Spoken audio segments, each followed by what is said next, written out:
At my dad's birthday party, my name tag read, "The Disappointment." Yes, my own father, the only one I've ever called dad, along with his wife and her child, labeled me that, his only biological child, yet the one they chose to humiliate in front of everyone. I never expected my father to choose someone else over me, at least not at first. Growing up, it was always just me and him. My mother left when I was 10, and though the divorce wasn't explosive, it was clear that my dad, Richard, was eager to move on. Within a year, he had remarried Lauren, a woman with 2 kids from her previous marriage, Ethan and Sophie. And just like that, my place in his life began to shrink. At first, I tried. I was just a kid, and all I wanted was for my dad to be happy. I smiled through Lauren's over-the-top enthusiasm, through her constant insistence that we were all going to be one big happy family. She would pull me into tight hugs and say, "You're like the daughter I never had," even though she already had a daughter. It didn't take long for me to realize she only had room in her life for Ethan and Sophie. And my dad, he let it happen. The changes started small. Dad used to take me to every soccer game, never missing a single match. Then suddenly, he was too busy. Except, of course, when it was Ethan's baseball games. He'd be front and center, cheering louder than anyone. At school pickup, he'd forget about me, but always be there on time for Sophie's dance recitals. By the time I was 14, it was clear where I stood.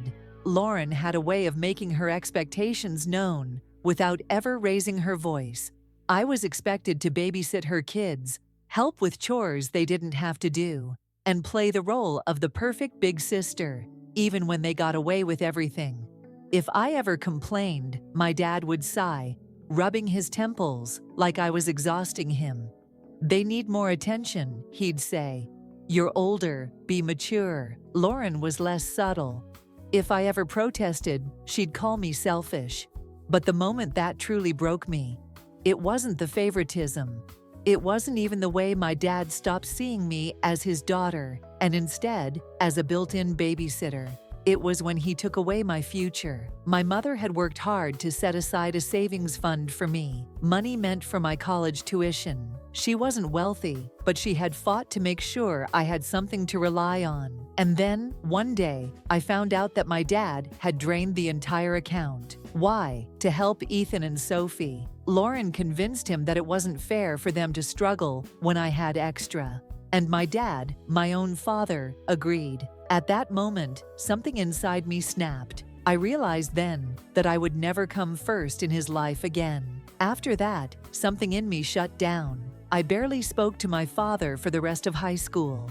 The betrayal ran too deep.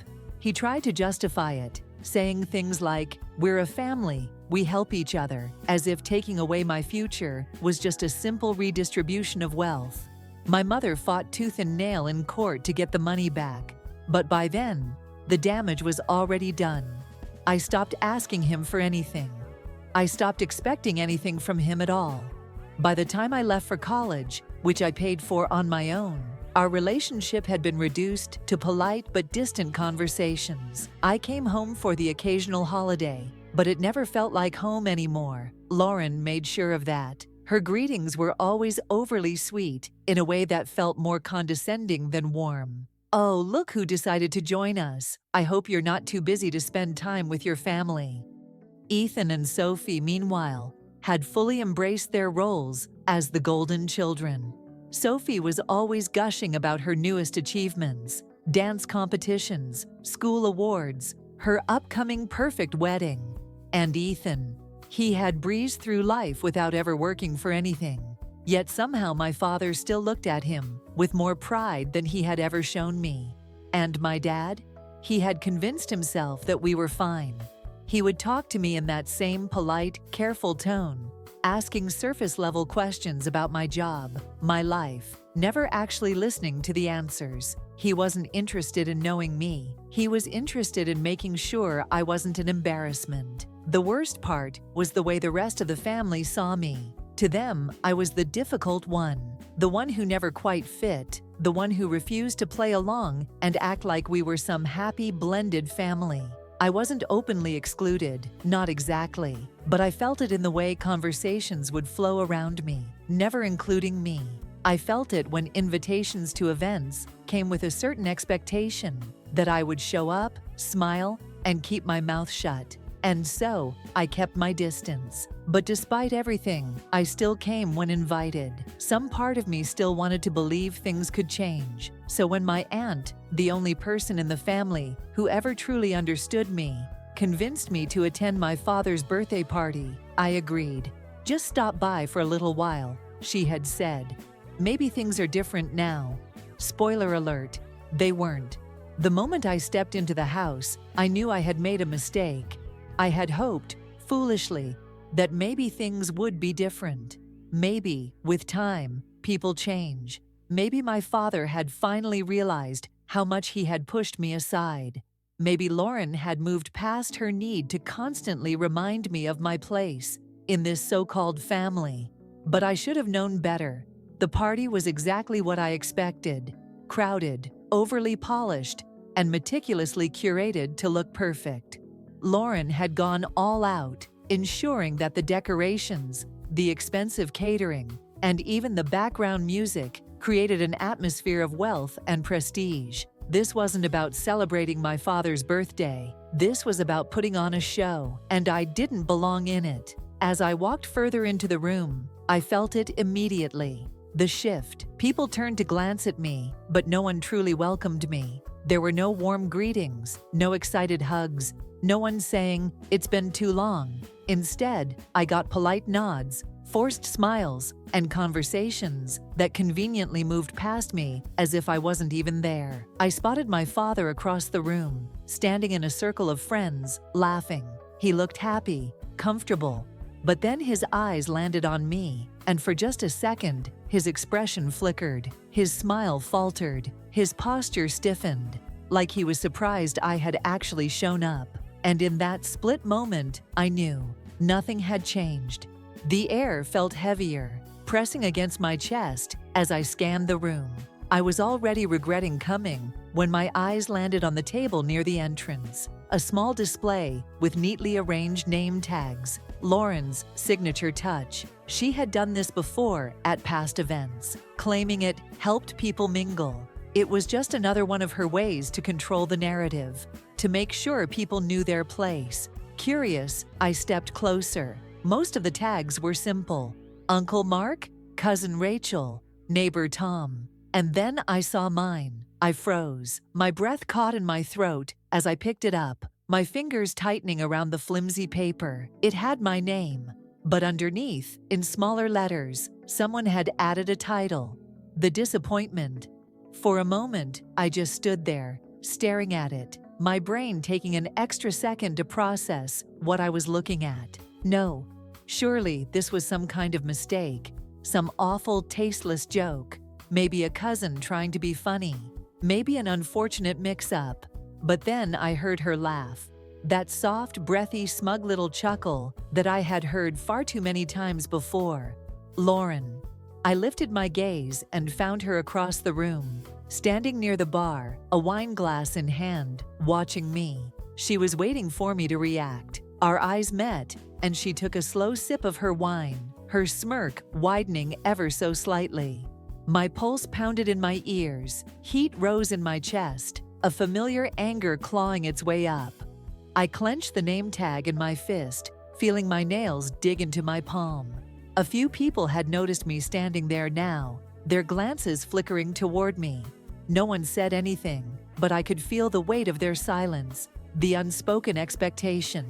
Don't make a scene. Just laugh it off, be the bigger person.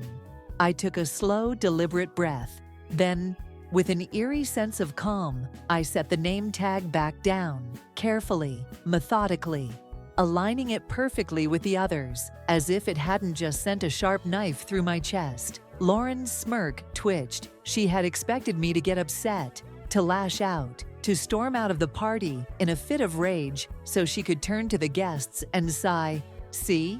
She always overreacts." But not this time. I wasn't going to give her what she wanted. I felt a hand on my shoulder and turned to see my aunt, the only person in this family who had ever truly understood me. Her brows were drawn together, her lips pressed into a tight line. She had seen the name tag. Her eyes flickered toward Lauren before settling back on me. "Are you okay?" she asked softly. I forced a tight smile. "Yeah," I lied. "I'm fine." But I wasn't. I was exhausted. Not just from tonight, but from a lifetime of this. A lifetime of being made to feel less than. A lifetime of being overlooked. A lifetime of watching them treat me like I didn't matter, while expecting me to show up and play along. I had spent years swallowing my pride, convincing myself that if I just worked hard enough, if I was successful enough, if I was good enough, then maybe, just maybe, they would finally see me. But standing there, in that over-decorated, cold, and soulless house, staring at the disappointment printed beneath my name, I realized something. They were never going to see me, not the real me. And I had had enough. I should have walked out. I should have turned around, left the party, and never looked back. But something inside me refused. Maybe it was the years of being dismissed, of being made to feel like an outsider in my own family. Maybe it was the smirk on Lauren's face, that self-satisfied look that told me she thought she had won. I had spent too long biting my tongue, too long letting them rewrite my story, paint me as the bitter, difficult child, while they played the perfect, loving family. Not this time. I straightened my shoulders, picked up a glass of champagne from a passing server, and did something that I knew would catch them off guard. I smiled. Not the forced, tight-lipped smile I had mastered over the years, but a slow, easy, genuine smile. Then I raised my glass and tapped my nail lightly against the rim. Clink. It wasn't loud, but it was enough. The hum of conversation around me started to quiet. Heads turned. Curious glances flickered in my direction. Across the room, I saw Lauren's smirk falter for just a fraction of a second before she took another sip of wine, her eyes narrowing. My father, standing beside her, shifted uncomfortably. Good, let them wonder. I let the moment stretch, feeling the weight of the silence settle in the air. Then, with the same calm, composed voice I had learned to use in uncomfortable situations, I spoke. "I'd like to make a toast." A ripple went through the crowd. People adjusted their grips on their drinks, expecting something lighthearted, maybe even an apology. They had no idea what was coming. Lauren let out a small, fake laugh. "Oh boy, here we go," she murmured, her voice just loud enough for those around her to hear. A few people chuckled, assuming this was just another harmless, self-deprecating moment from me. I smiled wider. "No, really," I said smoothly. "I mean it. Because I think we often learn the most from the people who challenge us, don't you?"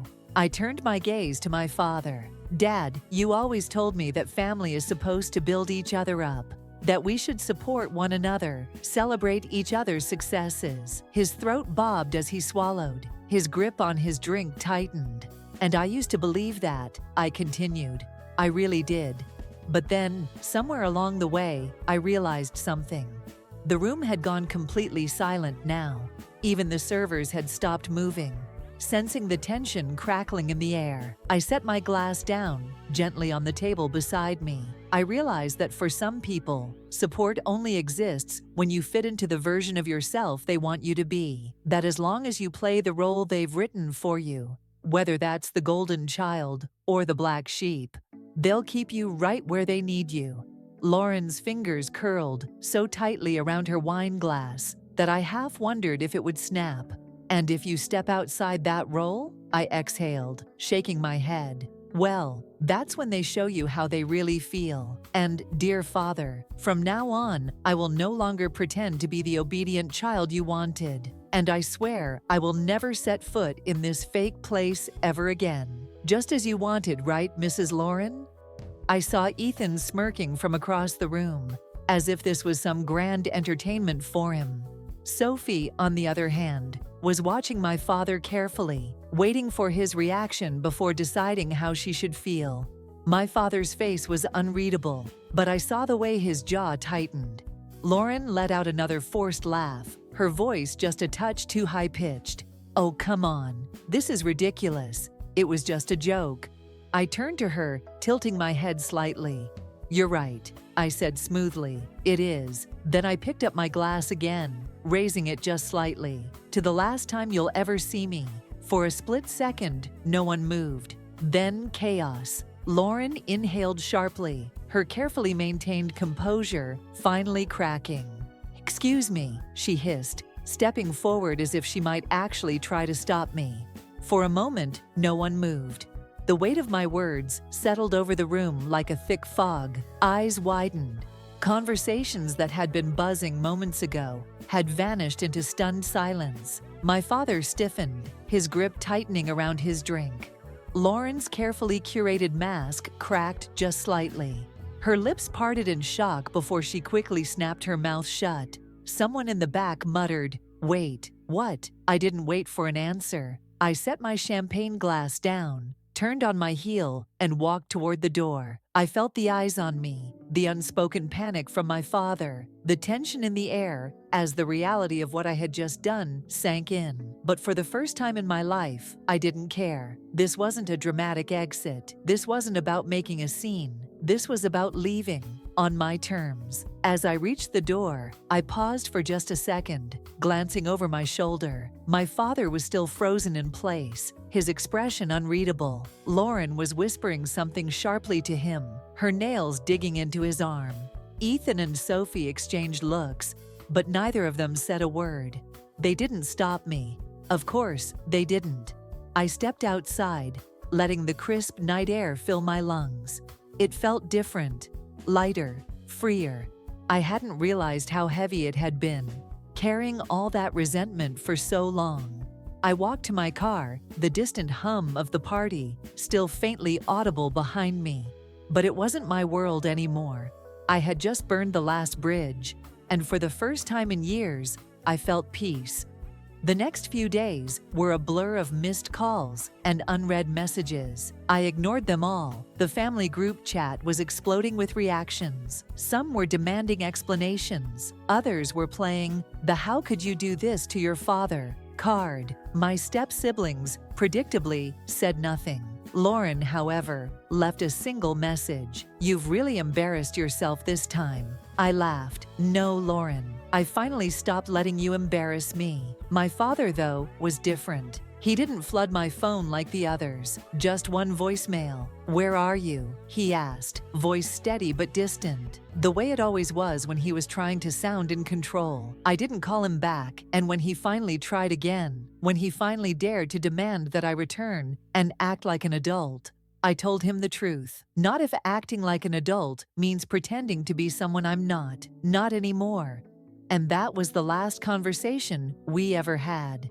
The story serves as a powerful reminder that family is not always made up of those who deserve a place in your life. The protagonist spent years trying to earn her father's recognition, only to realize that a true family does not demand self-sacrifice in exchange for acceptance. Setting boundaries is not selfish, but rather a necessary act of self-protection against toxic relationships.